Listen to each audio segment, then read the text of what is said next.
చిత్తూరు జిల్లా కోసం మాట్లాడుతున్నారు కానీ టీవీ5 కోసం మాట్లాడుతున్నారు. మనస్సాక్షి లేని సాక్షి కోసం ఈ రాష్ట్ర ప్రజలందరూ చెప్పు తీసుకొడతారు మాట్లాడుకుంటే, అది అందరికీ తెలుసు. ఈరోజు బిఆర్ నాయుడు మధుసూదన్ రెడ్డి గారు మీరు వినాలి. బిఆర్ నాయుడు గారి చరిత్ర కోసం మీరు మాట్లాడుతున్నారు. మీరు అసలు ముందు మీ నాయకుడి చరిత్ర ఏంటో తెలుసుకోండి. ఫస్ట్ ఎన్ని నెలలు జైలు శిక్ష అనుభవించి రాష్ట్ర ప్రజలను మోసం చేశాడో, అభివృద్ధిని తీసుకెళ్లి సున్నా చేసిన మీ జగన్మోహన్ రెడ్డి కోసం మీరు గొప్పలు చెప్పుకుంటున్నారు. ఒకసారి మీరు ఆలోచన చేయండి. గతంలో మీ వైసీపీకి సంబంధించిన ఆర్టిస్టు ఏమైందో టీటీడీలో మా అందరికీ తెలుసు, కానీ మీరు కొద్దిగా ఆగితే బాగుంటుంది సార్. బిఆర్ నాయుడు గారి చరిత్ర కావాలంటే మధుసూదన్ గారు వినాలి మీరు వినాలి. హిందూ ధర్మం ప్రకారం మీ జగన్మోహన్ రెడ్డికి బిఆర్ నాయుడు గారు లాస్ట్ టైం టీటీడీ తిరుపతి దేవస్థానానికి వస్తే కుటుంబ సమేతంగా రావాలి అని చెప్పి ఇన్స్ట్రక్షన్ పాస్ చేసినందుకు ఈరోజు మీ బొమ్మన కరుణాకర్ రెడ్డి మీ చిత్తూరుకు సంబంధించిన వైసీపీ నాయకులు ఆడుతున్న డ్రామా ఇది. ఈరోజు టీవీ5 కోసం మీరు మాట్లాడుతున్నారు. ఏంటి టీవీ5 కోసం? సాక్షి టీవీ ఛానల్ ఎప్పుడు మొదలైందో మీకు తెలుసా? సాక్షి టీవీ ఛానల్ ఎప్పుడు మొదలైందో తెలుసా మీకు? సాక్షి టీవీ ఛానల్, సాక్షి పేపర్ ఎప్పుడు మొదలైందో మీకు తెలుసా అని అడుగుతున్నా. సిగ్గుండాలి సార్ మాట్లాడడానికి. బ్రిటిష్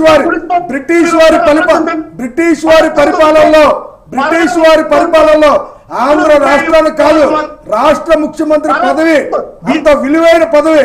ఆ నాన్నగారు ఆ టైంలో ముఖ్యమంత్రి లెవెల్ పదవిలో చేశారు సార్ మునిస్వామి నాయుడు గారు. తెలుసుకోండి ముందు. అప్పటికి మీరు నాకు తెలిసి మీరు పుట్టుండ్రేమో 1935లో. ఒకసారి చరిత్ర చదువుకొని రాజకీయాలు చేస్తే బాగుంటుంది. ఇంకోటి ఏంటి సార్, ఇంకోటే ఉన్నారు, వయసు ముదిరిపోతే హాస్పిటల్కి వెళ్ళాలా? మీరు వెళ్ళిపోండి. మీరు జగన్మోహన్ రెడ్డి గారు జైలు గోడలోకి వెళ్తే బాగుంటుంది. కానీ ఆపండి సార్. విలువలతో కూడిన రాజకీయాలు చేయండి. నేను ఒకటే చెప్తున్నా, విలువలతో కూడిన రాజకీయాలు చేయండి. లడ్డు కల్తీ చేసింది ఎవరు సార్? లడ్డు కల్తీ చేసింది ఎవరు అడుగుతున్నా. ఈరోజు లడ్డు విషయంలో యావత్ ప్రపంచాన్ని మోసం చేసిన వ్యక్తులు మీరు. యావత్ ప్రపంచాన్ని ఈరోజు మీకు సంబంధించిన నాయకులు మీకు ఎవరు సార్? బోలే బాబా, ఎవరు సార్ సుబ్బారెడ్డి, ఎవరు చిన్నప్పయ్య, ఎవరు అడుగుతున్నా? 50 లక్షల రూపాయలు చిన్నప్పయ్య అకౌంట్కి వెళ్తే ధైర్యంగా బయటకు వచ్చి చెప్పలేని మీరు మాట్లాడుతున్నా. మీది వైసీపీకి సంబంధించిన నాయకులందరూ కూడా చెప్తున్నా, ఉండాలి. దమ్ముంటే ప్రజాక్షేత్రంలోకి రండి. దమ్ముంటే ప్రజాక్షేత్రం. వంకలేనమ్మ డొంకట్టుకొని వచ్చిందని, వెళ్తున్నట్టుంది సార్. మీరు చెప్పేది వంకలేనమ్మ డొంకట్టుకొని వెళ్తున్నట్టుంది.